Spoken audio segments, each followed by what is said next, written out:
I bleed Dodger blue. What's up, everybody? Welcome into Bleed Dodger Blue. My name is Jeff Spiegel, and today I am joined by a special guest, Thomas Nestico. If you're on social media, better known maybe as TJStats. Very excited to talk Dodgers prospects, analytics, all sorts of stuff. So, Thomas, appreciate the time on this Monday. Yeah, thanks for the warm welcome. I'm excited to get talking about Dodgers baseball. So I am a guy that follows you, and I'm a fan of the graphs and the charts that you put out because I enjoy analytics, and I think the charts often make complicated things more easy to digest. And I want to get into in a second the conversation about where analytics should exist or maybe should not exist in different parts of baseball. But I have to start my 5 pretty good questions. The first one is just simple. How did all of this happen to you? Like, I look, you've got 70,000 followers on Twitter X. You're putting out nerd stats and graphs and charts. Like, how did this whole journey happen for you? I've always just been kind of enthralled by sports. Just growing up, I live in Toronto, so I played hockey throughout my whole life. My dad loves the Blue Jays, so again, I always go to games with him. He showed me his VHS tapes from the 92-93 World Series. It's just always fun to just be surrounded by sports and just being a fan of the game. And I'm also have a math, science, stats background. I'm a civil engineer, both my undergrad and my master's at the University of Toronto. So I've always been kind of intrigued by that blend of analytics with sports, just because of just, I guess, kind of how I grew up, being surrounded by sports, playing sports, just following them in general, plus just having that, I guess, passion and interest in math and science. So, maybe 8 years or so ago, I started, it wasn't TJ Stats, but it was more for fantasy hockey. I was definitely a lot more interested in hockey at the time. The analytics there is definitely not as advanced as we're seeing in baseball. But it was just interesting to see, just like roster construction, making like schedules and lineups, optimizing things like that. And it's kind of just developed into what I have with TJ Stats now. Like, once, I guess, post-COVID, I just became interested in baseball more. I guess I found the Baseball Savant. I looked at kind of the MLB Stats API, and I took some courses, some data analytics courses. I've always been just interested in, again, translating data into kind of actionable insight. And I think graphs, they're just, again, the most digestible way to look at things. Like, it's just a lot of information, synthesize it down into this one nice looking plot. And you don't have to have the nicest looking graphics to share a point, but I do like taking the time, I guess, coding out everything and just organizing things that it's easy both to understand and nice to look at. Because again, with TJ Stats, I write a lot about prospects and baseball in general. If I'm using the stuff I'm creating, I want it to look nice. That's kind of like the basis there. My parents are architects as well, so I kind of have that like design gene there too. So again, I just like looking at like pretty looking graphics. I like making them, and I think that it helps in general. Kind of my goal with TJ Stats was to make baseball analytics more accessible. I kind of developed that into more of, I guess, player evaluation, mainly prospects. But again, I continue to kind of hone my craft, create graphics, and hopefully, for the betterment of baseball as a whole, help people learn why analytics are useful, and also maybe kind of the downsides or how people misuse them. Yeah. No, I love that. First of all, I have to say, I'm sorry. I don't think I realized you were a Toronto baseball guy, and here you are on a Dodgers podcast. I know you kind of cover the sport as a whole. Like, I imagine you're a Blue Jays fan, and you had a rooting interest in last year's World Series, at least due to family ties. Is that fair? Yeah, I've been a Blue Jays fan my whole life. Last year's World Series, incredible. If I was not a fan of either team, watching that was incredible. I get like the 7-game series. I do think the Blue Jays, they should have won. I'm like that. The Game 7, like they're like everything kind of just went wrong there. I like Jeff Hoffman giving that home run. I can't believe that home run. Rojas home None run. of us can. That was just the most, like, everything else was just like being a foot out at home plate, the catch by Eddie Paez. It was just like the Roja home run was like, that's like the most like unpredictable thing. It's just like, that's why I love baseball. It's just so unpredictable, and you can just, anything can happen. You've never seen something before. It'll just happen. Yeah. So yeah, again, upsetting that the way they lost, but as a baseball fan in general, an incredible series. Arguably one of the best that I've ever seen. I was going to ask, like, the Rojas home run obviously stands out, but I was curious if there was a particular moment that, as a Blue Jays fan, that you just, like, think will haunt you. Is it the Rojas one? Is it the secondary lead from IKF? Is it the Pages catch? Like, is there a particular moment that you're like, I think this is going to haunt me for a long time?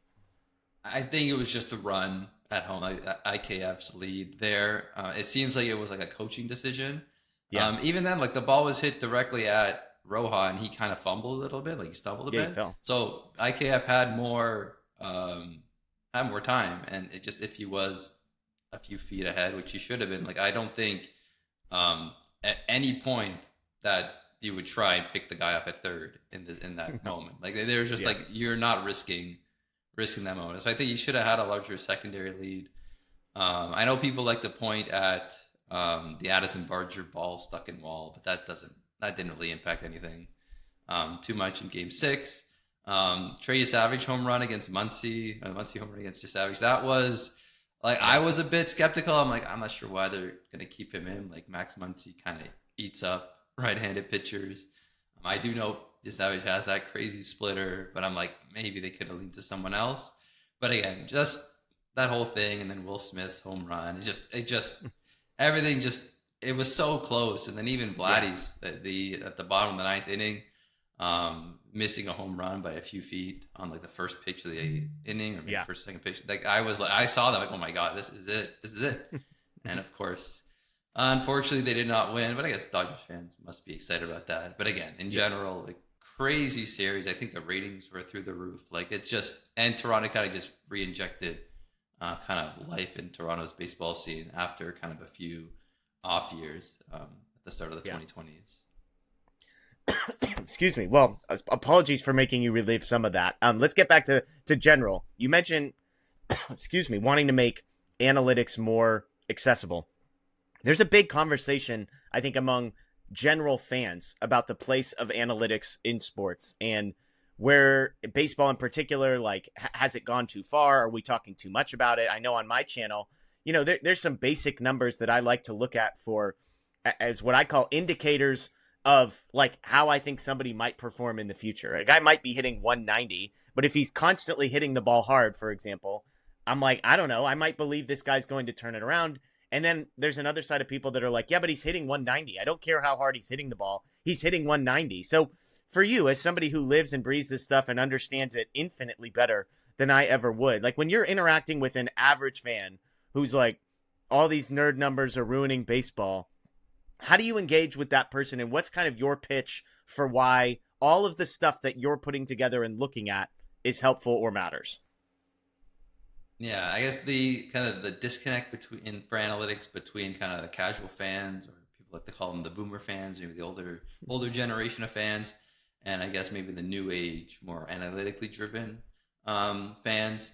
It just comes down to kind of what analytics is, or how they view it as. Because again, if you just look at analytics as information, it doesn't sound as kind of daunting. It's just another data point, just like batting averages. But over the years, maybe like 30 years or so, Tom Tango with MLB, you can kind of just see Moneyball as kind of a really, I guess, great example of how kind of that shift from maybe only looking at, like, say, batting average for hitters to more on base percentage. And that's kind of developed into now, okay, there's multiple ways to get on base. So like, why would we kind of equate a home run to a double when that's not the case? And that's where WOBA comes in, weighted on base average, which is kind of that catch-all metric to help kind of define a player's offensive production. So it's just, again, more information. Again, and then if you can just clearly, it's very easy to explain. A home run is worth more than a triple, which is more than a double, which is worth more than a single, and so on there. And that just kind of helps capture the offensive, I guess, production of a player. And then you can kind of advance onto that, because again, then we can take into consideration park factors, Coors Field has a drastically different hitting environment than, say, Seattle.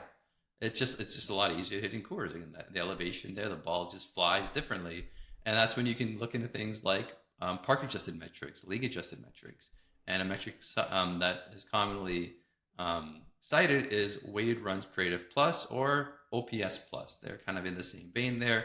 One is from Fangraphs, the other is from Baseball Reference. They're both trying to capture the same thing, comparing a player's offensive production compared to all other players in the league, using kind of a standard baseline, assuming they all played in the same park, like everything. Assuming everything's equal, it's not. Of course, it's baseball. The parks are different shapes and all that stuff, but it's trying to compare players objectively to one another. That's kind of what analytics should be used for. They're numbers, there's information, and there's data. And the great thing about it is you can get a lot of information all at once. Like, again, we have over like 600,000 pitches a year in Major League Baseball. And then again, we have minor league data too. That's again expanded, like AAA and the Florida State League. They have Statcast data, so we get a lot of information, at least publicly, on these pitchers. Of course, on these batters and these pitchers. But of course, Major League Baseball, the teams, they have way more data than what's publicly available. They have like force sensors and like bat tracking. Like they're just, it's so in depth, and I find it so interesting that there's just, again, so much to kind of dive into, and maybe it's not even, we haven't even uncovered yet, at least in the public sense. And it's really cool to see people kind of take kind of the foundation laid by maybe some pioneers in analytics and kind of build upon them. There's I think there's another Toronto guy, I think his name's Park. He has started a computer vision project, which is kind of look at command. So it's what computer vision is, it's basically a machine learning model that looks at certain certain images. Like you have to kind of draw out, like you have to tag the images. So like you can like you'll like, it's a ball, the ball's flying through. You gotta like make sure that what the computer is looking at is the ball, and you can also look at the glove. And then what the model does, it looks at all these different pitches and then recognizes kind of, okay, this is what a ball looks like, this is what a glove looks like, and then you can feed a video into the model, and then you can kind of see how the ball moves through space and how the glove moves through space as well, and if the pitch is kind of hitting its target. Of course, sometimes with the catcher's setup isn't exactly where the pitch is supposed to go. But again, it's a good estimate. Again, you don't really know where this is supposed to be located. Again, it's variable. Maybe the catcher says some of the pitcher, maybe just setting up just in case. I don't know. There's so many different factors to go into that, and it's a cool way to just look at how analytics can shape baseball and has been shaping baseball. Like we're seeing a trend from, again, like say pitchers that have these very low ERAs, maybe not a lot of strikeouts, to getting pitchers that can blow batters by, and maybe their walk rates aren't too great. Like we see at Dylan Cease, he landed the largest contract, or at least for the pitcher, the offseason, and he's having a Cy Young caliber season. Yeah. Of course, he had a few with the White Sox and with the Padres, but his last season, he had around a 4.5 ERA, but his underlying metrics were much stronger. And seeing that a team was willing to spend over $200 million on a pitcher with a 4.5 ERA, like it's showing that analytics, it's working. It's definitely something you have to consider and helps capture kind of that true value of a player. And again, there is some context and some nuance to it. And again, not the be-all end-all sometimes. Like if you look at wins above replacement WAR, there's F-WAR and there's B-WAR, again, Fangraphs and Baseball Reference WAR. They do an excellent job at kind of compartmentalizing and like assessing a player's value. But if you look at the two different WARs, they can be drastically different. Yeah. I know Taylor Walls, I forget which Walls it is, on Tampa Bay, the shortstop, he has an F-WAR, I think around like just under 1, but Baseball Reference has him around 2.5. And it's just the way they kind of assess defense. Fangraphs uses Baseball Savant's outs above average, while Baseball Reference uses Sports Info Solutions DRS, defensive run saved. So again, it's not the be all end all in some cases, but it does do an excellent job. And if you're trying to assess the value of a player, there is no better metric than WAR. That's just how it is. Like if you look at the top, I don't know, 10 leaders this year, 20, 30, you'll go through it, and every time you'll see a name, you're like, that makes sense. Yeah, that makes sense. And you're just going to go through it. Like you see Pete Crow-Armstrong is 1, Ohtani's number 2, Jordan Alvarez is number 3. I don't think anyone's going to, or maybe Bobby Witt Jr. is number 3, but still, like you're seeing like the top 5, top 10, like it's always going to be the best players in the league are accruing the most WAR. And that's kind of like what I like about analytics.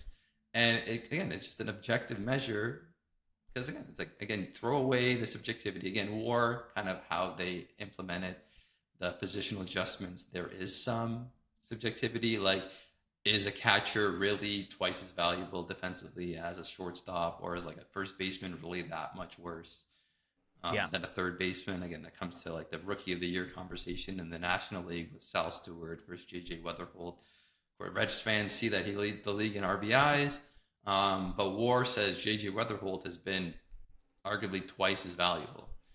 What do we do from there? You see that JJ Weatherholt is actually similarly offensive, his production has been similar to Sal Stewart's. Of course, he's been a little colder in the second half, but he is the best defensive second baseman, and you can kind of see that gap. You have these two players that are essentially equal offensively. One has a much better counting stats. It does help that he plays in Great American Ballpark, and is batting second, like not at the top of the order. Like JJ Weatherhold's not going to get that many RBIs batting leadoff. Like that just doesn't happen.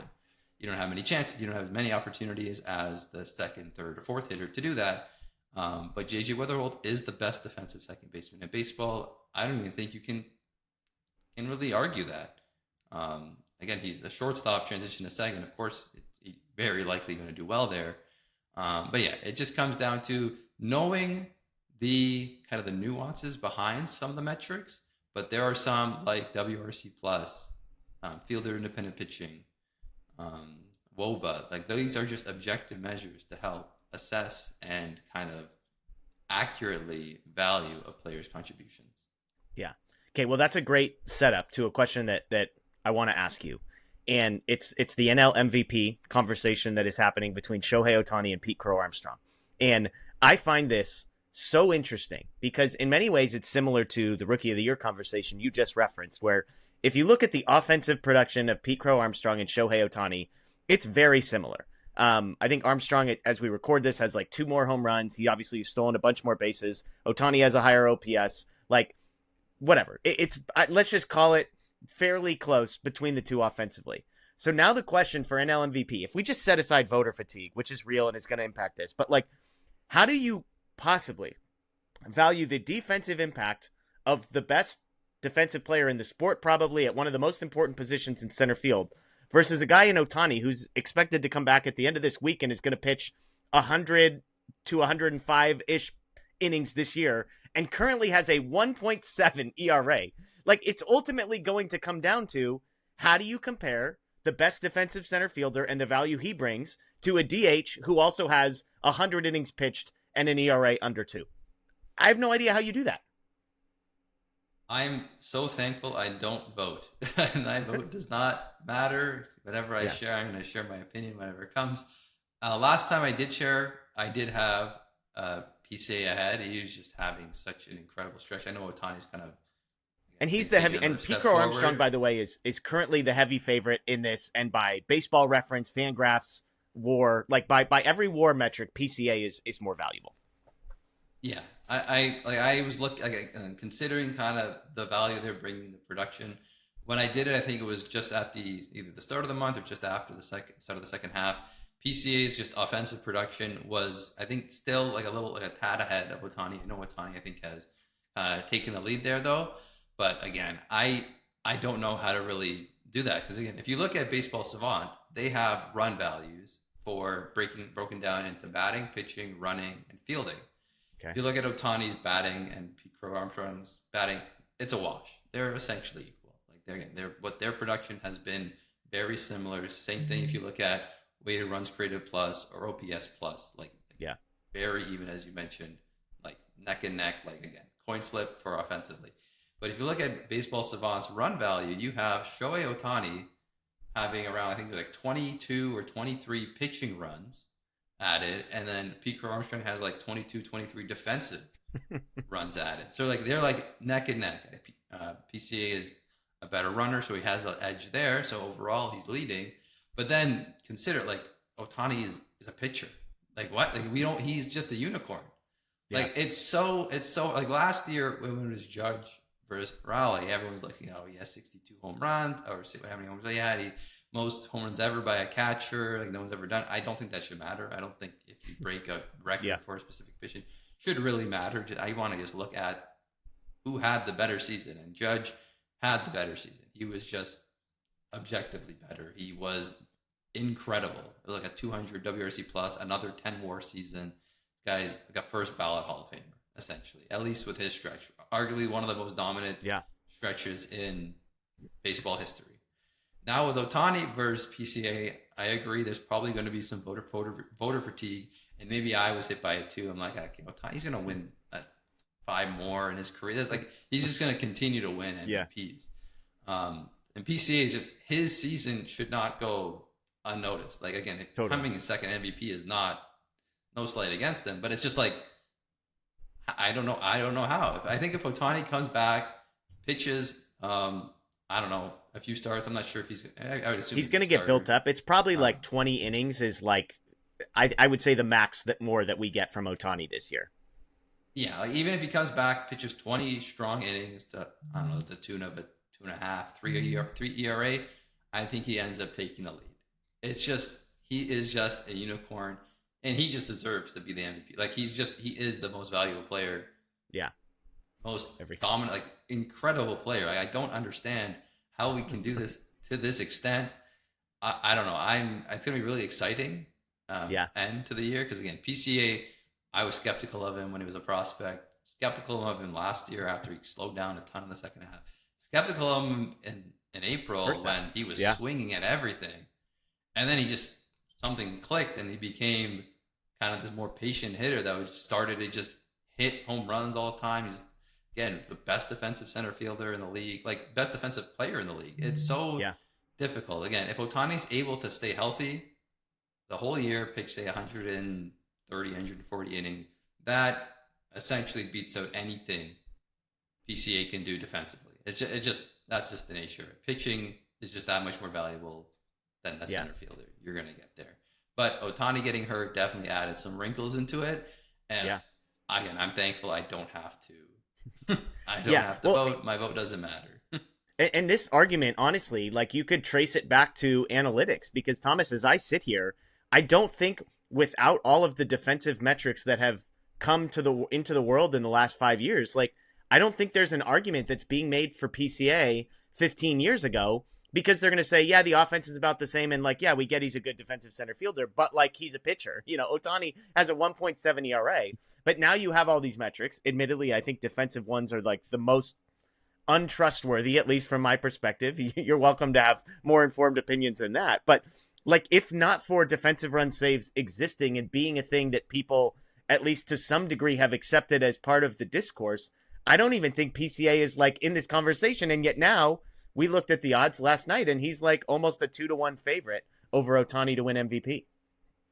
Yeah, I think 2-1, that's a little steep. I'm with you. I think it should be a lot easier, a lot closer. Like when you look at the NL Rookie of the Year, those are close. Those, I don't think they should be close. I don't even think Sal Stewart's top 2.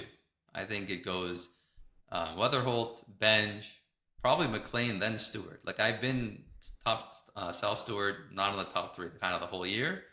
But yeah, again, I think Ohtani and PCA should be a lot closer. And again, with kind of the analytics boom, I would see like Kyle Schwarber might even be ahead of PCA if he voted 10, 15 years ago.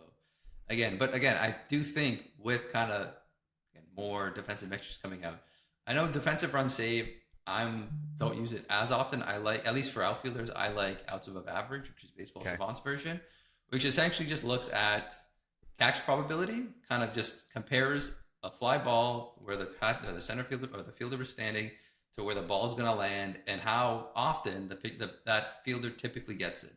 And PCA just has the instincts, the jump, the speed to just cover everything. And again, it's now, if you're looking at, is saving one run as a defender equal to saving one run as a pitcher? Makes sense. It kind of, if you look at it in that way. But again, when you're a pitcher, you're alleviating the bullpen. You're pitching 6 innings, 5-6 innings. You're like shutting down multiple people at once. It's a lot easier to accrue value as a pitcher than it is to accrue value as a defender, which kind of shows how incredible PCA is as a defender. Ohtani has a 1.7 ERA. I think it's 80 or 90 innings or so. Yeah. PCA is, according to the analytics, has provided just as much value with his glove in center field. So it's looking in the perspective of that. And I agree that these more defensive metrics coming out, and DRS is kind of an older one, but OAA is one of the, it's the new age one that I like to use for outfielders more often. It's just, it just shows that this race should be much closer than what the odds are saying. Yeah.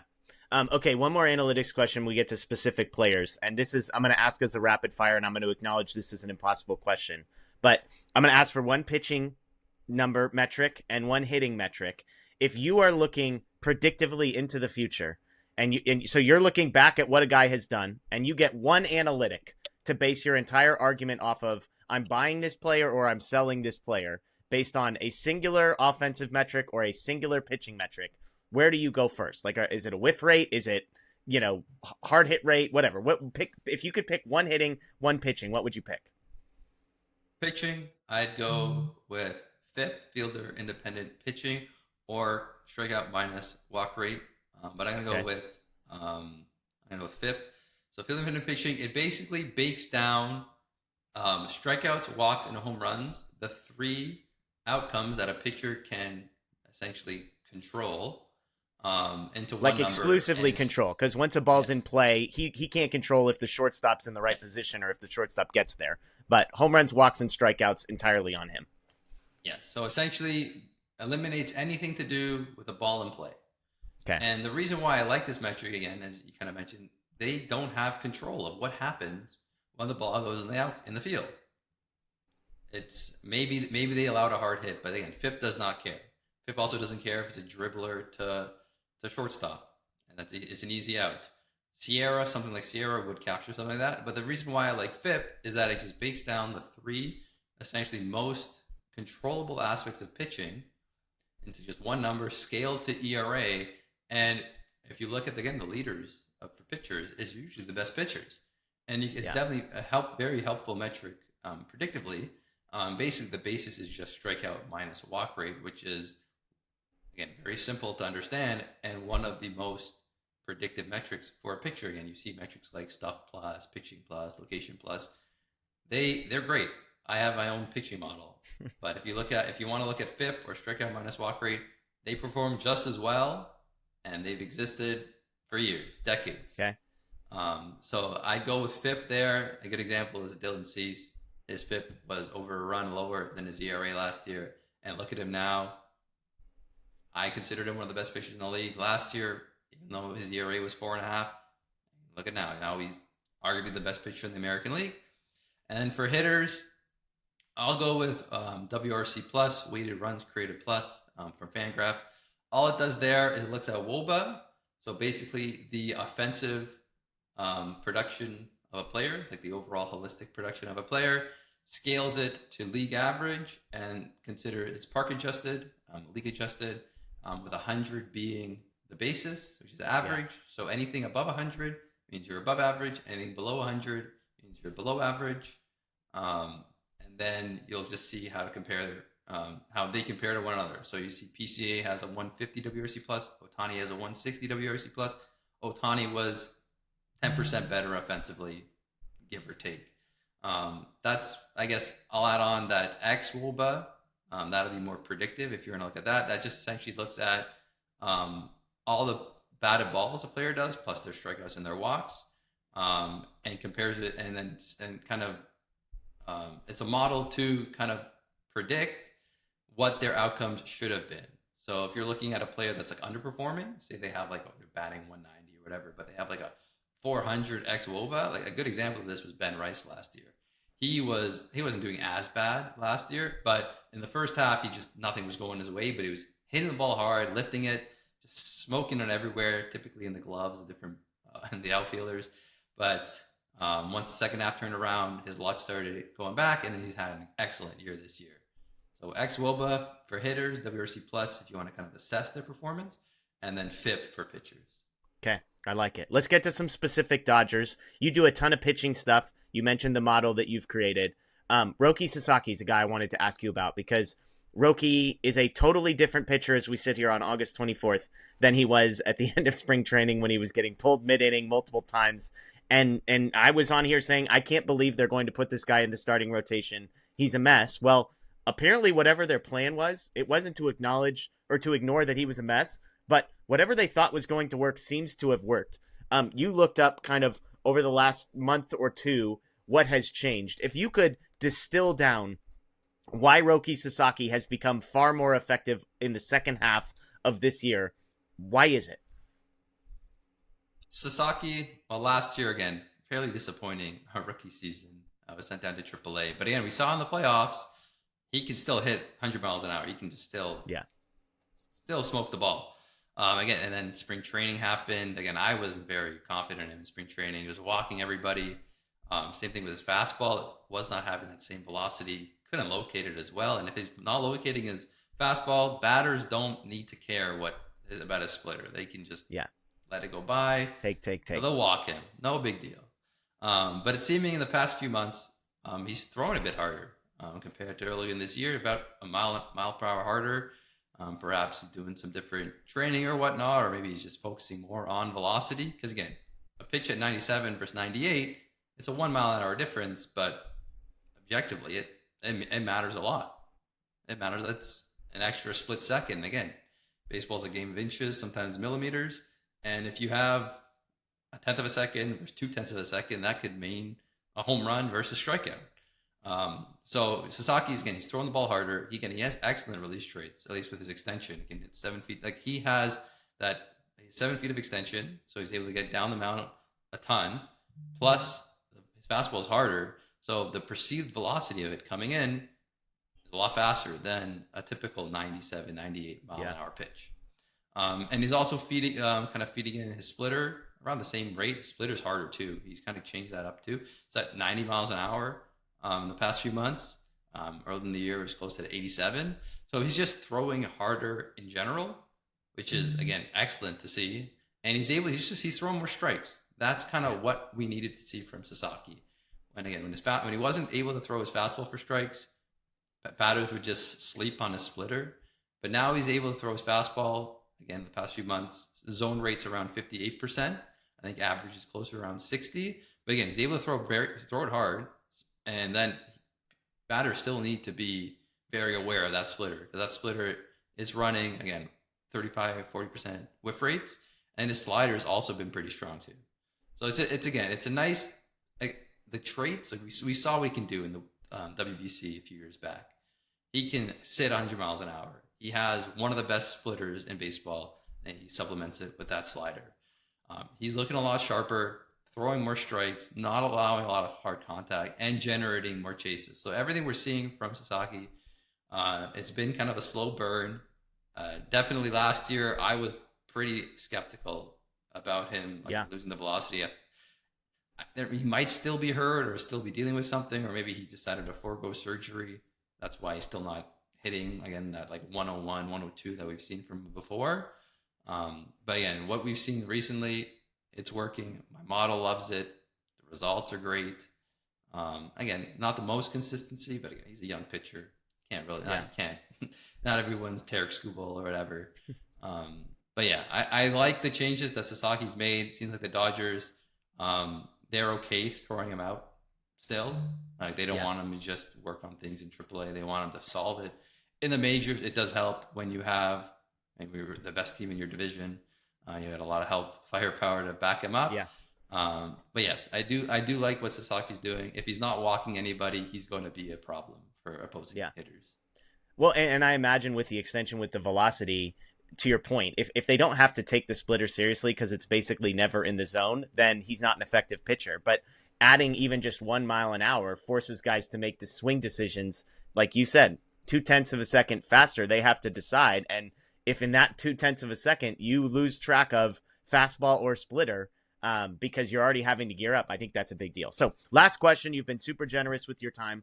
In addition to all the pitch modeling, all the analytics, you're also very into prospects. You've got your own top 100 prospects list. I believe the last update I saw was a few weeks ago, kind of post trade deadline, or was it pre trade deadline, post draft? I forget. Was it? It was pre-deadline, post-draft.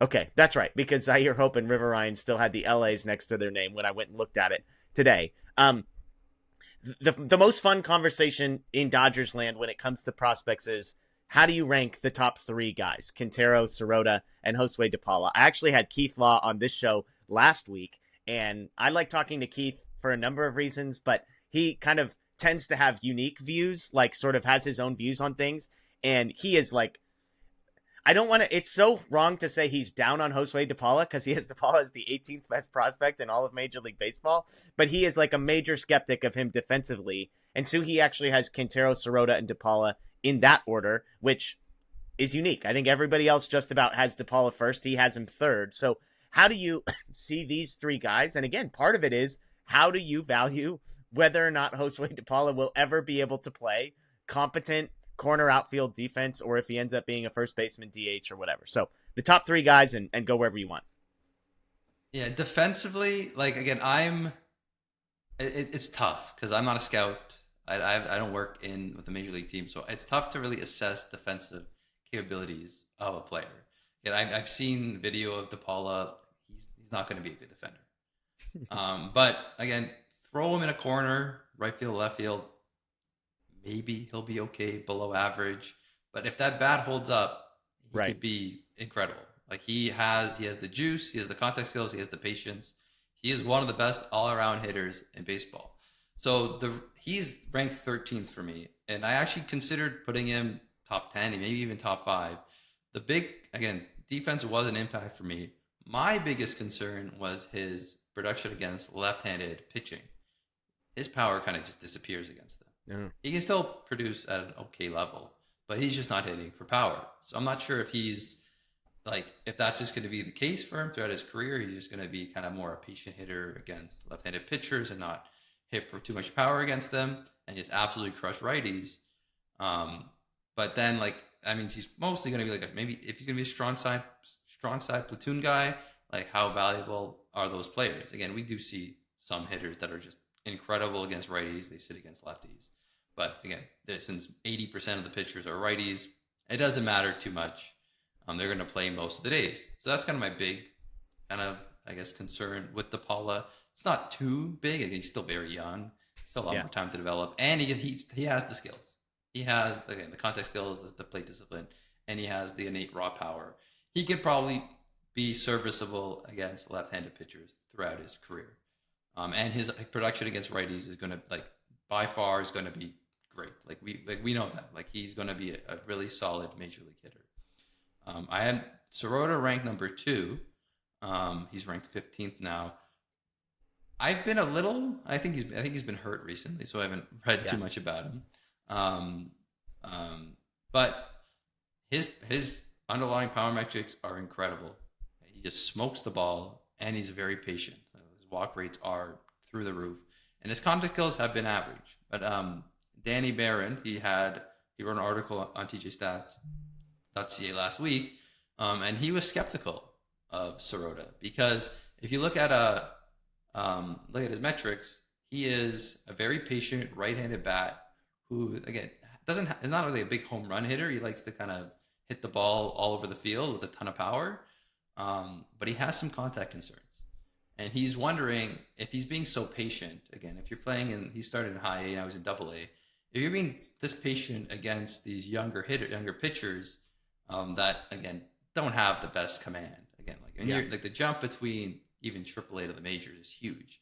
If you're just being extremely patient against these pitchers, you're probably just going to get a ton of walks. But it seems like he's not being challenged too much. and that he should probably be more aggressive. Like even like just increase his swing rate more. Maybe he's going to chase more, but at least he's going to at least know how to deal with pitches outside the zone when he faces batters or faces major league pitching. So right now, his talking point. Again, he agrees that again the quality of contact metrics are great. Again, walking a ton is always a plus. It's just maybe a bit more skeptical about the his ability to, I guess, keep up with his kind of just average contact rates. But again, I still view him as a top 20 prospect. His production this year has been phenomenal. Like what he did, I think he had like 60 straight games. Getting on base, maybe it was more of that. It was just nonstop production from this guy. So I do really like Sirota. Quintero, he was a guy I was a little lower on to start the year. While I also saw like places like Baseball America, Keith Law, they rose him up a ton. I have him now ranked at 25. I think I've kind of warmed up to the thought of Quintero. My biggest concern with him last year was his flatter bat path, which kind of limits his slugging potential. I think he only has around 10 home runs this year, maybe is 11. So compared to someone like De Paula and Sirota, who I think each both have over 20, De Paula has 25, Sirota has 17. Quintero is hitting the ball just as hard as them, making a lot of contact while also showing really strong swing decisions, but he's just hitting the ball not on the air as often, or at least not with kind of authority in the air, compared to someone like De Paula, who again has all those same traits, but is able to translate his raw power into game power more consistently. So, and Quintero, he probably also projects to be the best defender of this group. Yeah. So it's probably why Keith Law loves him, and I wouldn't fault him. Like again, that group, that those three guys are pretty close. And like when before Hope was traded, I had him in this same top four. Like I considered him one of their top four outfielder prospects, even above Quintero. And I saw what Hope was doing in AA, improving his contact skills while maintaining his incredible raw power. And just, I think he could stick, maybe not as a strong center fielder, but he maybe stick in center field. If not, play average, above average corner outfield defense. I think what the Dodgers are doing, and people like to always harp on, the Dodgers prospects get overrated all the time. Well, I'm just glad to hear you're on the payroll, Thomas. I'll just say that to get from the get-go. I'm glad that they're even sending money to Toronto. I like this. I wish I got paid. When I started TJStats, I actually even applied to be an analyst for the Dodgers. They didn't want to pay me back then. They didn't want to give me a job. They don't want to pay me money now. So I don't think they care too much. I don't think there's much incentive to rank them higher. It's just that's the nature. It's the nature of it. Yeah. Like they're good. Again, maybe Dodgers prospects help generate more clicks and whatnot, but again, I'm not really considering that too much when I'm ranking my prospects. And I don't think any of the other outlets do. I've spoken with people from Baseball America, with Fangraph, Baseball Prospectus. They all agree. Yeah. Like the Dodgers are just a machine when it comes to developing these prospects. And that doesn't even include the other guys like Charles Davila, Morales. There's just so many prospects to be excited about in Dodgers land, and they deserve the recognition they get. Yeah. Last thing, and this can be like a one-sentence answer. Is there a Dodgers prospect that's not in your top 100, maybe wouldn't even be in your top like 125 yet, that you sort of have a secret crush on, and you're like, I just think this guy who's not quite on the radar yet could be a guy that pops?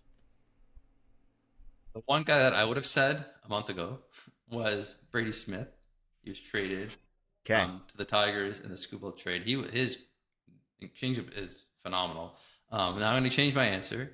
I like, I think it's Ching Xian Ko. Hopefully I got his name right there.